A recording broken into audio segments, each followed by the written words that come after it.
If you invest 1000 rupees now in Nifty 50 only, then for your money to double to 2000 rupees in the next 6 years time, Nifty needs to generate only 13% of CAGR returns.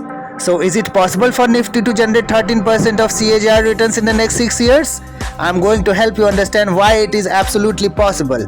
So if you look at Nifty 50's PE ratio, which is the valuation in the last 5 years, the average PE ratio has been around 25.18. So in the last 5 years, markets have accepted the valuation for Nifty to be around 25.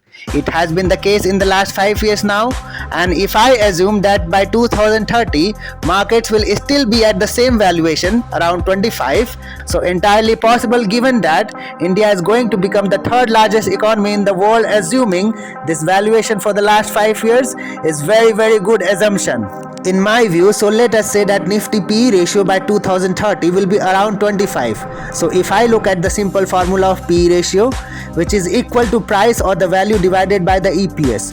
Here the PE ratio is 25, and we know that if the Nifty were to hit 50,000 of the value or 50,000 of the price point, I put that as the value divided by EPS. I can calculate the EPS, which is the earnings per share for the Nifty 50 companies. It comes out to be 2000.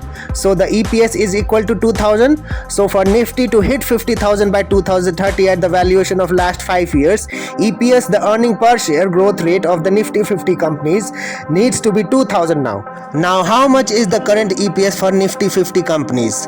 It is 1086. It means earning per share of top Nifty 50 companies growing from 1086 to 2000 in the next 6 years.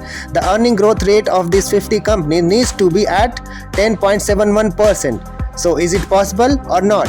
It is entirely possible, and as you already know, India is said to become the world's third largest economy, and India's real GDP is projected to grow at 6.7% by 2030.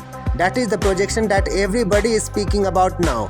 In the real GDP, which is 6.7%, if we add the inflation, then we get the concept called nominal GDP, that is the actual growth of the Indian industry or the companies that we are likely to see. So the projection for inflation rate for the next few years is at around 4%. So if I add 6.7% plus 4%, I get the concept of nominal GDP, which is going to be around 10.7%, meaning that 10.7% is the growth rate we are going to see in the general Indian industry.